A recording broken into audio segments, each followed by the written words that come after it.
El laboratorio de Juan. Con todos vosotros, Juan González. Bienvenido, bienvenida a este podcast dedicado al material para correr. Aquí te traeré reviews y análisis del material que pruebo y utilizo en las mejores carreras del mundo. Maratón de Sables, Tour de Llans, Diagonal de Fus, Spin Race o UTMB. Si eres un friki del material, este es tu podcast.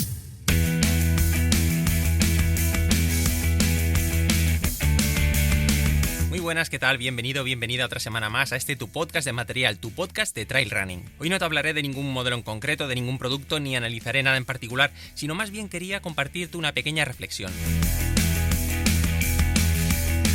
Fíjate, esta semana estaba escribiendo un artículo que me encargaron para la web running.es, que es un medio con el que suelo colaborar y en el que siempre escribo sobre zapatillas o material para asfalto. Pues bien, me pidieron un artículo sobre zapatillas voladoras de asfalto.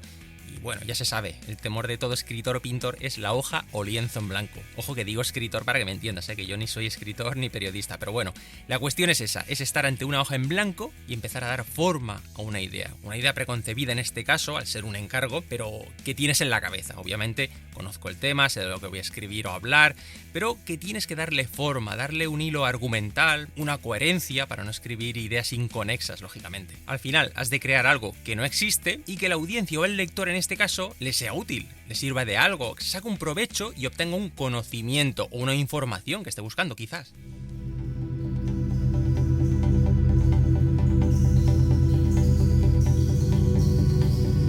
Bien, como te digo, tenía que hablar sobre modelos de ASICS, en este caso dentro de la categoría de voladoras, que son esas zapatillas para entrenos, digamos, fuertes e incluso competición, o competición directamente, de un nivel ya, digamos, alto o medio alto. Y fíjate, si me permites, te voy a leer las primeras líneas de la introducción que escribí, porque esto me servirá para hilar la idea de fondo de la que quiero hablarte en el programa de hoy. Así que, ahí va.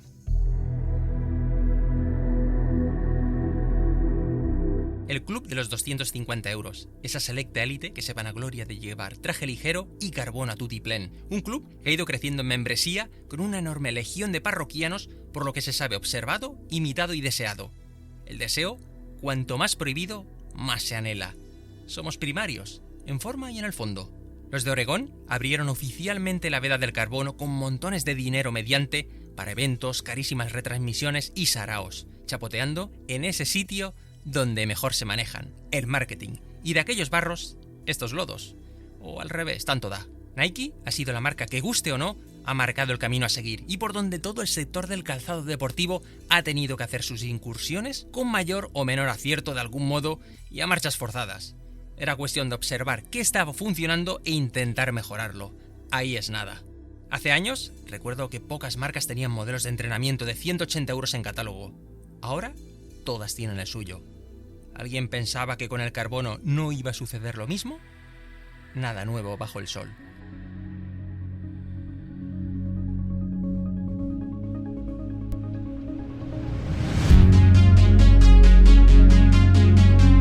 Así pues, esa era la reflexión que hacía al inicio del artículo, y tú pensarás, vale, bien, pero ¿y qué tiene que ver esto con el trail, con el correr por montaña? Y más en concreto, con el material para correr por montaña. Pues algo tiene que ver, más que nada por hacer un símil con aquella frase, aquel refrán que dice que cuando las barbas de tu vecino veas cortar, pon las tuyas a remojar. Es decir, lo que estamos viendo en asfalto, ¿tendrá repercusión en el trail? ¿Acabaremos teniendo nuestro propio club de los 250 euros en el trail? Quien dice 250 dice 275 o 300, que ya hemos visto en modelos de asfalto de Nike, por ejemplo. Es decir, ¿es extrapolable lo que estamos viendo en el asfalto con lo que podríamos ver en el futuro en la montaña? Bien, aquí hay que decir que, por ejemplo, Salomon ya en 2017 lanzó el proyecto Mesh, que era o son sus zapatillas a medida. Unas zapatillas que se fabrican bajo pedido con la configuración que hace el propio cliente. Yo, por ejemplo, me las hice en Chamonix en 2017 porque para hacértelas has de coger cita previa en la central de Salomon o Amer en Annecy, o bien en las poquísimas tiendas adheridas a este programa. Como te digo, yo me las hice en la tienda Rabanel en Chamonix y es un proceso que durante una hora te escanean el pie, te toman todas las medidas y a partir de ahí, con un configurador, escoges el tipo de suela, el drop y el tema estético, con más de 700.000 posibilidades. Rellenas un amplísimo cuestionario de tus entrenos, el terreno por donde sueles correr, la duración, en fin, toda una serie de preguntas y el configurador, el propio programa, ya te propone un tipo de zapatilla. Te da una sugerencia y tú escoges o no, o incluso modificas sobre esta propuesta que te da el programa. Con lo que al final tienes una zapatilla hecha expresamente para tus necesidades con tus medidas exactas. Este modelo finalmente tiene un precio de 300 €, pero te aseguras de tener una zapatilla única. Una zapatilla con las medidas exactas de tu pie a tu gusto. Y al cabo de unos 20 días aproximadamente recibías la lujosa caja en tu domicilio con la ficha técnica, con todo lo que habías pedido, todas las especificaciones técnicas de tus modificaciones e incluso con la fecha exacta de fabricación y el nombre del operario que había fabricado tu zapatilla. En resumen, con esto quiero decir que ya en el trail tenemos algún modelo de ese precio, aunque sí que es cierto que por el propio proceso de producción no son modelos que puedan fabricarse en grandes series. Tampoco lo pretenden, ojo, porque obviamente ya no sería un zapato hecho a medida o, como dicen en Salomon, unique to me, único para mí.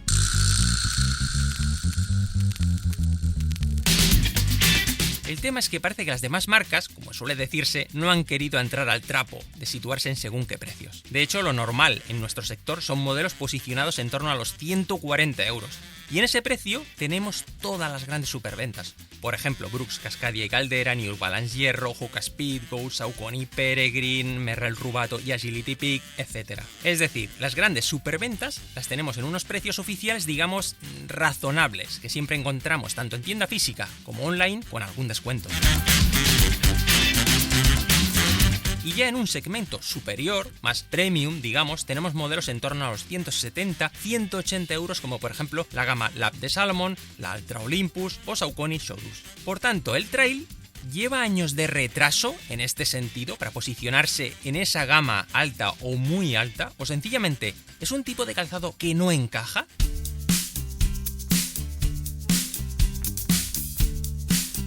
Hace poco salió al mercado la North Face Flight Vective, una zapatilla con placa de carbono y un precio de 200 €.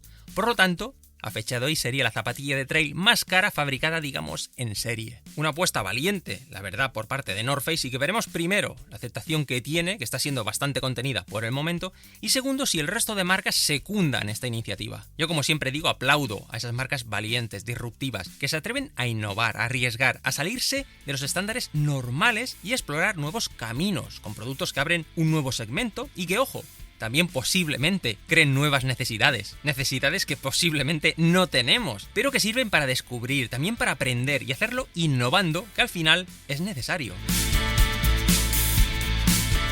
En el lado contrario, por ejemplo, totalmente opuesto, tenemos a Decathlon, que de alguna manera ha puesto patas arriba al sector con unos precios muy por debajo del habitual, y que hace poco hemos visto un modelo por menos de 90 € con un upper en el tejido Matrix, que lleva los modelos Hoka o Salomon, de más de 160 €. Pues bien, esta zapatilla, el día que le pongan una suela Vibram y la vendan a 100 o 110 €, se hartan a vender. Una zapatilla con una clarísima inspiración en la Hoka Evo Show, o sea que tampoco han inventado nada, pero sí que han sacado un producto muy por debajo del precio de mercado. ¿Estrategia acertada o no? ¿Tendrá buena acogida por el corredor? El tiempo lo dirá. Fíjate, estoy leyendo un libro que si no lo conoces te lo recomiendo porque es buenísimo. Se titula Creatividad S.A. Cómo llevar la inspiración hasta el infinito y más allá. El autor es Ed Catmull, presidente de Pixar y Disney. Y mira lo que dice en el libro. Los errores no son necesariamente malos. No son malos en absoluto. Son la consecuencia inevitable de hacer algo nuevo. Sin ellos, no existiría la originalidad.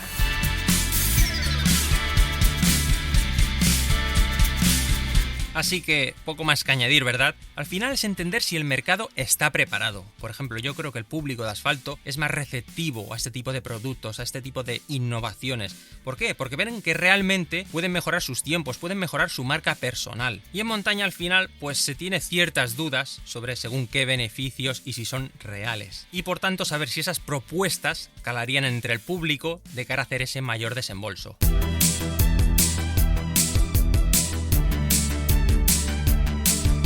Y bien, hasta aquí este programa, esta reflexión. Si tienes alguna opinión o comentario puedes dejarlo en iVoox o en cualquiera de mis redes sociales o en el correo que tienes a tu disposición y que te dejo en las notas del programa como siempre. Y nada más, agradecerte lo más valioso que tenemos, que es el tiempo y que me cedes semana tras semana, cada martes en tu aplicación de podcast. Por supuesto, también muchas gracias por tus reseñas, tus valoraciones 5 estrellas en Apple y tus me gusta en las demás plataformas. Gracias y hasta el próximo martes. Que tengas una buena semana.